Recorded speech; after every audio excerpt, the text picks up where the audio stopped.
Και εδώ είμαστε σε άλλο ένα διάσημο σημείο της Βουδαπέστης, εδώ στην πλατεία των Ηρώων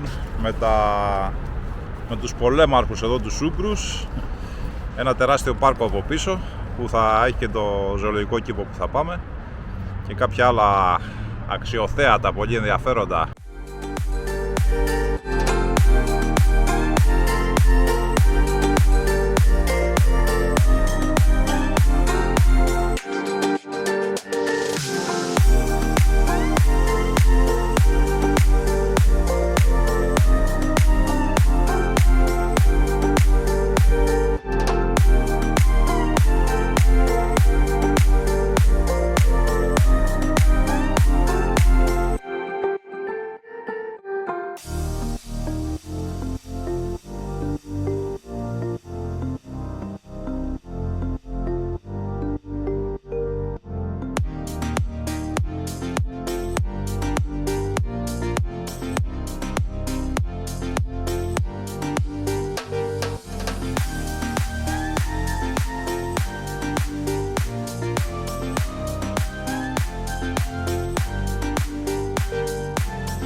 Και εδώ είμαστε στο πάρκο πάλι εδώ κοντά στην πλατεία των Ηρώων. Ήρθαμε να δούμε τα λουτρά.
Και εδώ είναι το εντυπωσιακό παλάτι αυτό, το κάστρο του Δράκουλα σε μικρογραφία.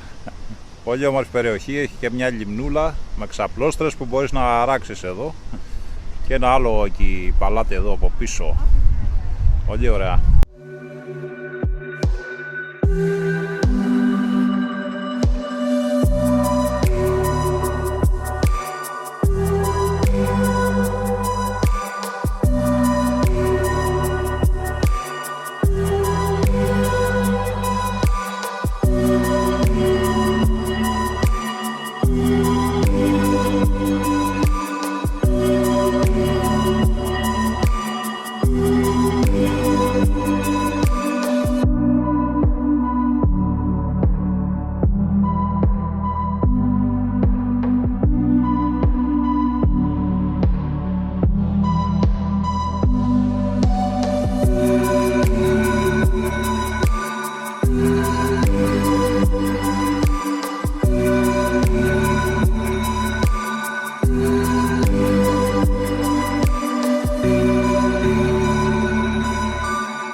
Και αυτός είναι ο Anonymous,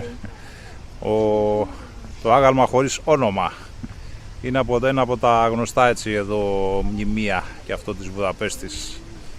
Δεν ξέρω γιατί, ούτε την ιστορία, τώρα θα το ψάξω.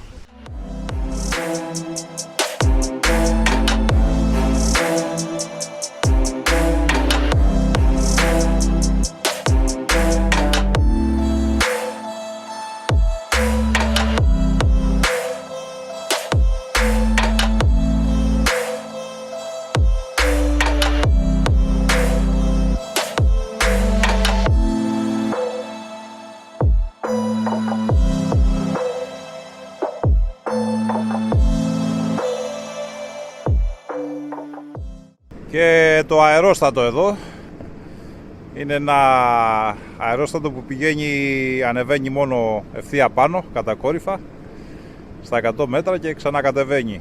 Και βλέπεις έτσι τη θέα της πόλης και του πάρκου, με αρκετά τσιμπημένη τιμή βέβαια, 20 και ευρώ για ένα ανέβασμα.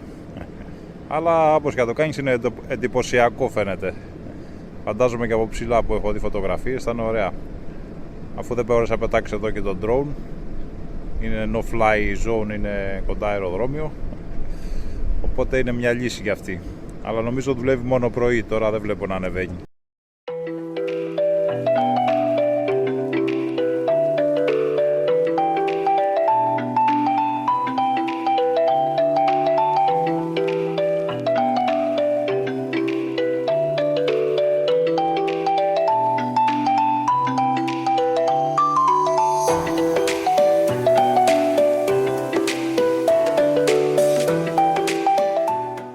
Και η όπερα.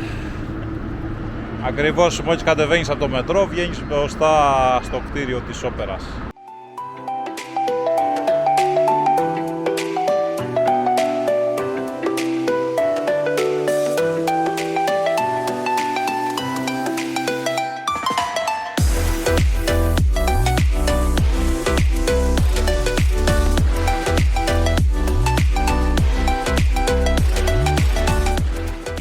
Πολύ ωραία και η περιοχή γύρω από την όπερα. Όμορφα παλιά κτίρια, ένα πεζόδρομο εδώ μεγάλο και μαγαζάκια εδώ, καφετέριες και διάφορα άλλα. Δεν ξέρω, είναι σαν κουκλόπολη. Γενικά είναι σε όλα όμορφα, δεν κοιτάς και παθαίνεις. Πόση έμπνευση είχαν άνθρωποι και το φτιάχνουν κάθε γωνιά. Κάθε γωνιά είναι το κάτω. Και το διατηρούν κιόλας αυτό. Αυτό είναι, ναι, κόσμημα, ναι.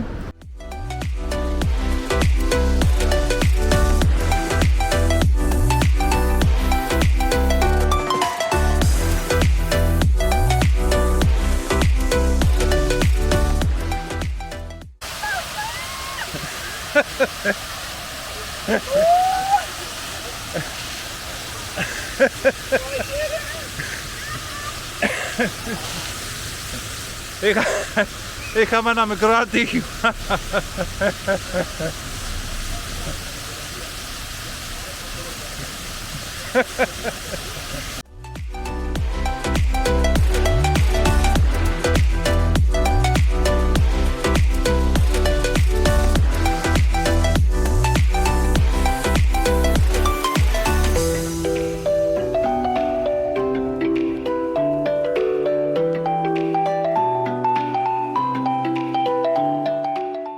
Και να πάρουμε και αυτό το γλυκό, την καμινάδα, το τσίμνι, να δοκιμάσουμε να δούμε πώς είναι. Έχει πάρα πολλές γεύσεις. Μάλλον θα πάρουμε την κλασική εμείς με την κρέμα.